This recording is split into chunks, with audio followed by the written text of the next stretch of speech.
You're too emotionally attached to ever become the kind of man women respect, she told me during an argument about why she thought her ex was more masculine. I stayed completely calm and quietly left that night. Months later, she sent me drunk voice messages after her ex got arrested outside a Miami nightclub during spring break weekend.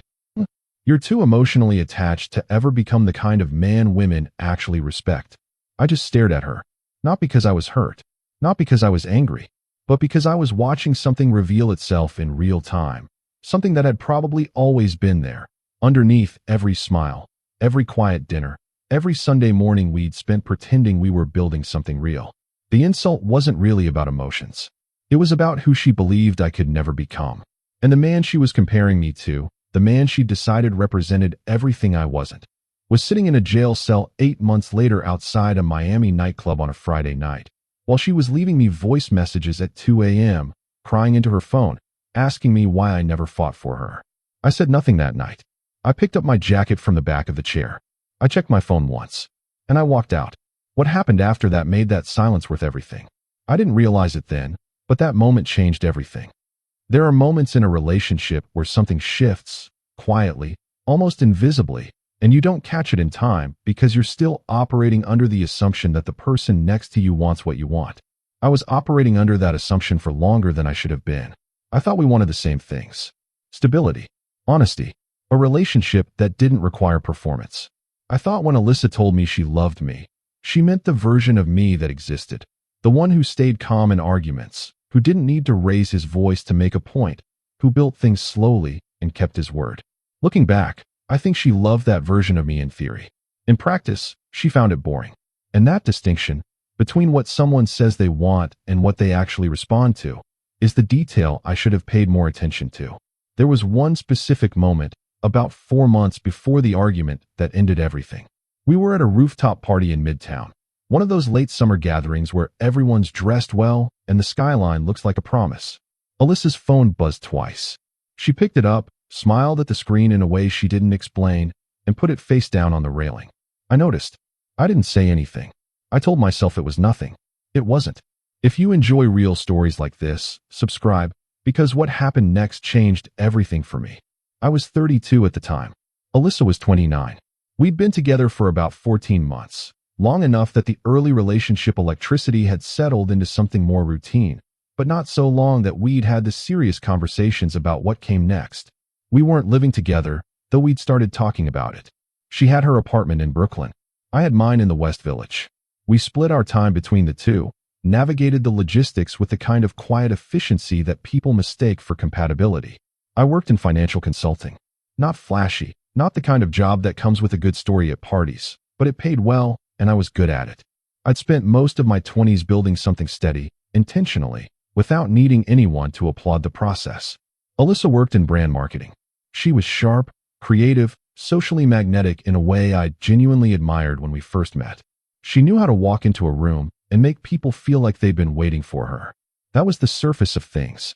Underneath, something had been quietly unraveling for months. And the night of the argument was the night it finally came apart completely. It started the way most relationship-ending arguments start, not with a single explosion, but with a slow accumulation of smaller tensions finally finding an exit. We'd come back from dinner with friends. Dustin and his girlfriend, Travis, Heather. The conversation at the table had drifted, as conversations do, into the territory of personality types, who handles pressure well, who falls apart, what confidence actually looks like in a person. I'd said something about how I thought real confidence was quiet, that the loudest people in the room were usually the most insecure. Alyssa had gone still in a way I recognized. She hadn't argued at dinner. She'd waited. By the time we got back to her apartment, she was ready. "You know what your problem is?" she said, dropping her bag on the counter without looking at me. "You think being calm all the time makes you deep, but sometimes it just makes you passive." I sat down on the couch. "I'm listening." "That's the thing. You're always listening. You never just react. You never get fired up. You never make me feel like anything matters enough to you to actually fight for it." "I don't think fighting is the same as caring," I said. She turned around. Kyle would have had a comeback at dinner. He wouldn't have sat there being all philosophical about confidence. He would have just owned the room. There it was. Kyle. This wasn't the first time his name had come up. It wasn't even the fifth. But something about the way she said it this time, not as a comparison, but as a correction, as if she was informing me of a fact I'd been too slow to understand. Made the air in the room change. What about Kyle? I asked. Calm. Even. He's just more, I don't know. He moves differently. He doesn't overthink everything. He's the kind of guy people notice. And I'm not. I didn't say that. You implied it. She crossed her arms. See, this is exactly what I mean. You're so measured. So careful. You analyze everything. You never just feel something and let it out. It's like you're always managing yourself. Because reacting impulsively to everything isn't maturity, I said. It's just noise. It's human, she shot back. Kyle makes mistakes, but at least you know he's real. At least there's fire there. You're too emotionally attached to the idea of being the calm, reasonable guy to ever just be present. She stopped. I think even she knew that wasn't quite what she meant to say. She tried again. What I mean is, you're too emotionally attached to ever become the kind of man women actually respect. The room got quiet. I looked at her for a long moment. Not with anger. Not with hurt. With something closer to recognition. I'd heard the thing underneath the thing. The translation wasn't complicated. She didn't want measured. She wanted performed. She didn't want stable. She wanted volatile. She wanted someone whose unpredictability she could chase, whose mood she could interpret as intensity, whose recklessness she could confuse with passion. She wanted Kyle. She'd probably wanted Kyle for a while. And I was finally understanding that all of this, the dinners, the Sunday mornings, the conversation about moving in together, had been happening alongside something else I hadn't been fully invited to see. Okay, I said. I stood up. I picked up my jacket from the back of the chair. I checked my phone once, not for messages, just something to do with my hands. Where are you going? She asked. Her voice had shifted. The edge was gone. Something closer to uncertainty had taken its place. Home, I said. We're not done talking. I think we are, I said. Not dramatically. Not coldly. Just honestly. I walked to the door, opened it, and left. She didn't call after me. I think she expected me to come back. I didn't. The first 3 days, I said nothing. No text. No call. No message asking if she was okay. No, we should talk. No reaching out through mutual friends to check the temperature. Nothing. This confused people. Dustin called me on day 2. Did something happen with you and Alyssa? She texted Heather, and apparently things got weird after dinner. We had a disagreement, I said. You okay? Yeah. You going to call her? No. There was a pause on the line. Okay. He said finally, like he was filing information away. Let me know if you need anything. I appreciated that he didn't push. Travis was less subtle. He texted, Alyssa seemed off today at coffee with Heather. She asked if you'd reached out. You guys good? I didn't reply. Not because I was punishing anyone. Not because I was running some strategic silent treatment designed to manufacture leverage. I just had nothing to say. I'd walked out of that apartment with a clarity I hadn't expected, a sudden stillness in my chest that felt less like sadness and more like resolution, and I understood, in a way I couldn't have explained to Dustin or Travis, that calling her would have been a lie. It would have meant pretending the door was still open when I already knew it wasn't. Alyssa texted on day 4. Are you really just going to say nothing? Then, 12 hours later. This is exactly what I was talking about. This is why. I read both. I didn't respond. What she was calling emotional unavailability, I was recognizing as self-preservation. There's a version of silence that comes from fear, the inability to speak, to confront, to move towards someone. And there's another version that comes from understanding, from already having the conversation in your head and knowing how it ends. I'd already had that conversation, but here's what I didn't know yet. Something about Alyssa's behavior in the days that followed didn't add up. Not in a way that was dramatic, but in a way that Heather would mention to me weeks later, almost in passing, that would reframe the entire preceding 14 months in about 30 seconds. I'll get to that. Jenna was the one who told me. Not intentionally. Not as gossip. She mentioned it the way you mention something you've assumed the other person already knows. Casually, mid-conversation, over coffee 3 weeks after the argument. We were talking about something else entirely. She made an offhand comment about Kyle being back in New York for a few weeks, and how Alyssa had probably seen him by now, knowing those two. I let the pause sit. Jenna looked up from her cup. Wait, she didn't tell you they'd been in contact? Not in any specific way, I said. Jenna set her coffee down. She had the look of someone doing rapid, uncomfortable math. They'd been texting since like June, I think. Maybe earlier. Nothing. I mean, she told me it was nothing. Just catching up. But I assumed you knew. June. It was now October. Our conversation about moving in together had happened in August. I didn't react. I nodded slowly, asked a few calm questions, listened to Jenna fill in what she knew, which wasn't a lot, but it was enough. There had been texts. There had been at least one phone call. There had been, on Alyssa's end, a low-level but persistent re-engagement with someone she told me was entirely in her past. Not physical. Jenna was clear about that, or as clear as someone can be about something they're speculating on. But emotional. Comparative. The kind of contact that doesn't announce itself as a problem because it's technically just conversation until you understand what function it's serving. It was serving a comparison function. The argument, the one where she told me I'd never become the kind of man women respect, hadn't come out of nowhere. It had come out of months of quiet contrast. Months of whatever Kyle was texting her set against whatever I was being in real life. Months of her weighing something without telling me she was weighing it. I drove home that afternoon and sat in my apartment for a while. Not angry, not hurt in the way I might have expected, just still. The puzzle had a different shape now, and in some ways, the new shape was easier to look at than the old one, because at least it was honest. At least now the picture matched what I'd felt but couldn't name, the low frequency of something being withheld, the sense that parts of her were somewhere I wasn't invited to be. I didn't confront Alyssa.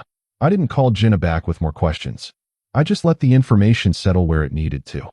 She made it official, if you could call it that, about 6 weeks after I walked out. There was no formal conversation. No phone call where we agreed it was over. Just a gradual social media shift that told the story more efficiently than words would have. A photo with Kyle in what looked like the meatpacking district. A story from I took a long weekend in November, drove up to Vermont, stayed at a small inn outside Woodstock, spent 2 days hiking and reading and eating well and not looking at my phone very much. It was the first time in months I'd felt genuinely like myself. Not performing calm, not managing my reactions, just present, without an audience. Travis texted once to ask if I was doing okay, which I recognized as a roundabout way of asking whether he needed to worry about me. I told him I was good. He seemed relieved. Courtney, a friend I'd known since college, someone who'd always been direct with me in the way only old friends can be, called me in December. We talked for an hour. At the end of the call she said, "You sound different." Better, actually. I didn't argue with her. The promotion came through in January. I marked the occasion by going to dinner alone at a restaurant I'd been wanting to try, ordering something expensive, and spending most of the meal reading a book I'd been meaning to finish. It was a good evening. Meanwhile, something was happening that I knew nothing about. Something in Miami. I didn't know about the trip until after it had already become a problem. The first indication that something was wrong was a notification I almost missed.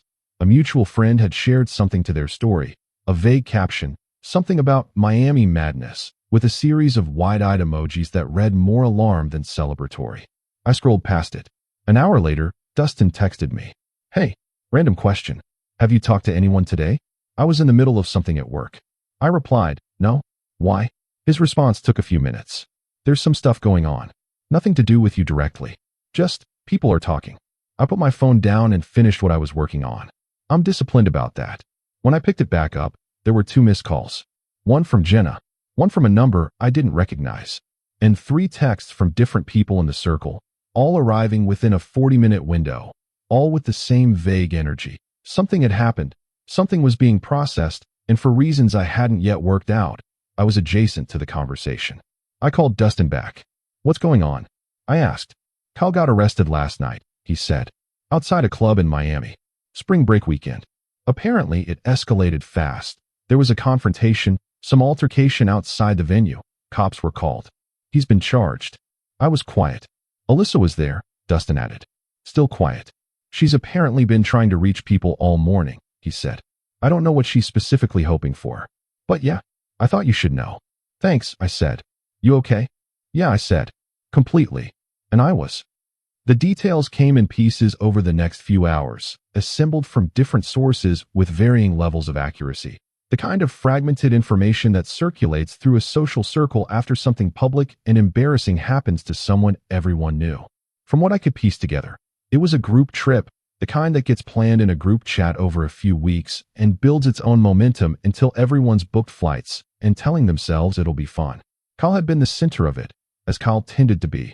The one who knew the venue, knew the table, knew the people on the list. Friday night had started at the hotel, moved to the club, moved to the area outside the club when something got heated with another group. The details of the altercation varied depending on who was telling it, but the outcome was consistent. Police, handcuffs, a night in custody, a charge that would need a lawyer. The photo that eventually surfaced, not posted publicly, but circulated through people who'd been in proximity, showed Kyle in the exact posture that his entire identity had been built on dismantling. Flanked, controlled, the confident energy entirely evacuated. Everything Alyssa had admired, the fearlessness, the presence, the sense that he moved through the world without consequence, had collapsed into exactly the kind of scene that doesn't resolve with charm. I didn't say anything to anyone about it. I went back to work. That night, my phone started. The first message came at 11:47 p.m. A text. Just my name. I didn't respond. I was awake, reading, but I saw it and set the phone down. At 12:20, a voicemail. I didn't listen to it immediately.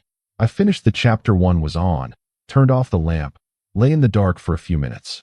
Then I picked up the phone and played it. Her voice was unsteady, not crying yet, somewhere just before it. Hey, I know you probably don't want to hear from me. I don't know who else to call right now. It's been a really bad night and I just needed to hear a familiar voice, and I know I don't have any right to ask for that after everything, but I don't know. Call me if you want. I set the phone back down. The second voicemail came at 1:15. She was crying this time. Not dramatically, quietly, in the way that's harder to listen to because it sounds less performed. I've been sitting here for like 2 hours just thinking about everything, and I keep coming back to that night. The night you left. And I've been telling myself for months that you were the problem. That you didn't feel things the right way, or something. And I believed that. I actually believed it. And now I'm sitting in a hotel room in Miami, and I just keep thinking about how you would have handled tonight so differently. How you would have stayed calm. You wouldn't have made it worse. You always made things calmer. I used to think that was weakness. She stopped. Steadied. I don't think that anymore. I didn't move. I think I was really confused about what I wanted, and I think I projected a lot of things onto you that weren't fair. I think I was comparing you to something that was never real. And now I'm watching what that thing actually is in real life, and it's just ugly. It's just embarrassing and ugly, and I feel stupid. Another pause. I know you're not going to call back. I wouldn't either. I just needed to say it to someone.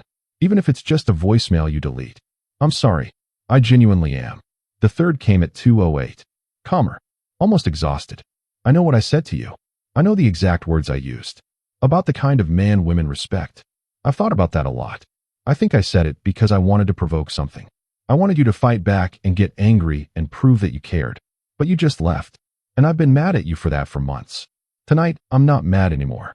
Tonight, I just think you knew something I didn't know yet. And you were right to leave. I lay there in the dark. I felt the messages settle around me. Not with satisfaction, not with vindication, not even with sadness. Just with a kind of quiet that I'd learned, over the past several months, to recognize as the thing that lives on the other side of grief when you've processed it honestly. She was hurting. That was real, and it mattered, and I didn't enjoy it. She was also, finally, being honest. That was real too. I didn't call back. I didn't text. I put the phone on the nightstand and went to sleep. There's a version of this story I'd been telling myself for a long time. A version where the argument was the beginning of something unexpected, where I'd walked out of that apartment into something I hadn't planned for. That version was technically true, but it was missing context. The fuller picture had edges I hadn't let myself look at directly until after everything fell apart. The comparisons hadn't started with the argument. They'd started much earlier, quietly, like most things that eventually become too loud to ignore. The first time Alyssa mentioned Kyle, we'd been together for about 3 months.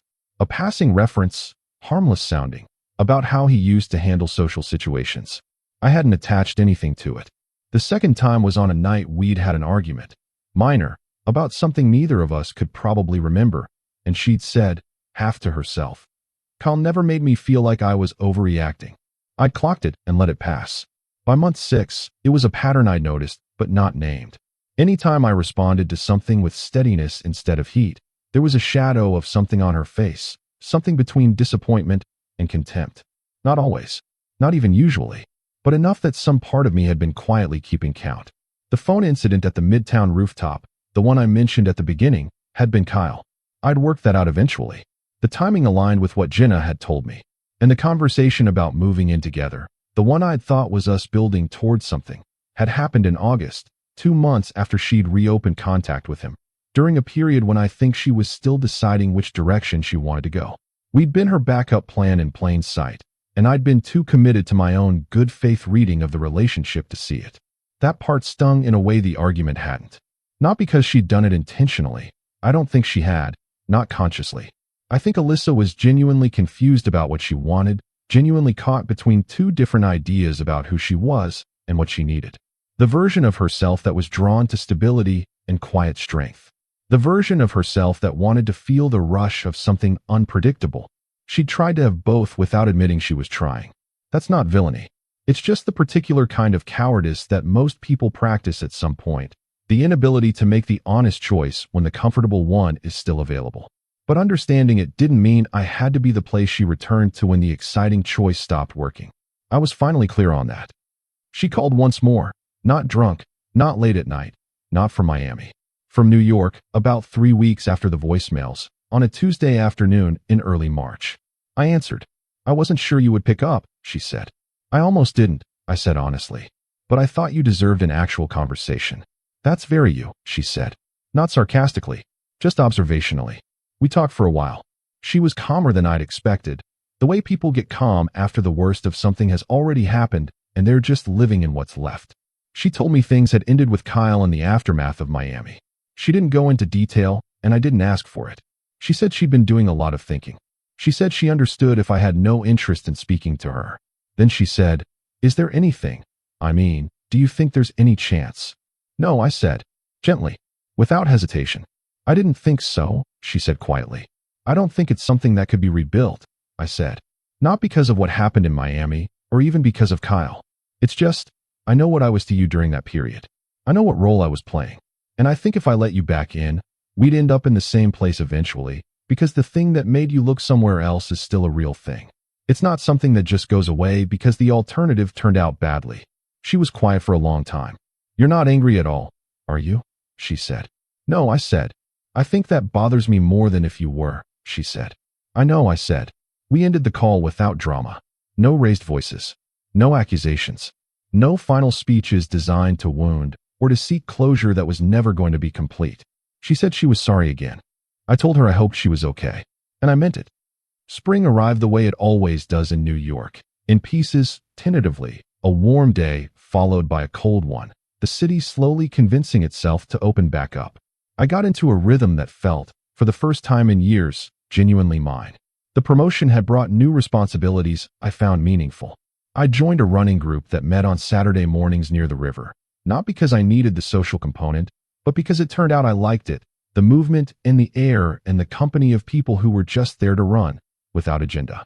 Dustin and I went to a Knicks game in April. Travis started dating someone new and we all went to dinner to celebrate, the kind of easy group evening that doesn't require anyone to manage anything. Courtney came to visit from Chicago for a long weekend, and we walked miles through the city and talked about everything and nothing, the way old friendship allows. I heard occasional updates about Alyssa through the periphery, not sought out, just ambient. She was doing okay, from what I could tell. Working, rebuilding, making different choices, maybe. I hoped so genuinely. I heard less about Kyle. What I heard was that the legal situation had resolved into something manageable. Fines, consequences, not prison. But that his social landscape had shifted noticeably. The image he'd maintained, the one built on being exactly what he appeared to be, had developed visible cracks. People who'd been drawn to the performance started pulling back once the performance had been publicly interrupted. That's the thing about building an identity on perceived invincibility. The first real crack tends to spread fast. I didn't take pleasure in it. I just noted it. The way you note something that confirms something you already understood. The world is fairly self-correcting if you give it time and space to work. The last voice message stayed unread for a while. Not out of cruelty. I'd listened to the others. I'd given her the phone call. I'd said what needed to be said. The last one had come in late that first night in Miami, after the third one. Timestamped 3:14 a.m., and something had made me leave it. I don't know why exactly. Maybe I'd already received everything I needed from what came before it. Maybe there's a version of peace that doesn't require hearing all of it, that allows you to leave something unfinished not because you're running from it, but because you simply no longer need it to tell you who you are. I thought about deleting it a few times. I never did. I didn't listen to it either. It just sat there in my phone, small and unread. And on a Saturday morning in late April, running along the river with the sun coming off the water and the city doing what cities do when the weather finally breaks, filling up with noise and light and forward motion, I realized I hadn't thought about it in over a week. I'd stopped keeping track of it, stopped holding the shape of everything it represented in the back of my mind like something unfinished. It was done, not because I'd gotten revenge, not because she'd suffered enough, not because justice had distributed itself perfectly to everyone who'd earned it, just because time had moved and I had moved with it, and the space where that whole chapter used to live had been filled quietly and completely with something else. For the first time in a long time, I felt absolutely nothing, and that nothing felt like everything.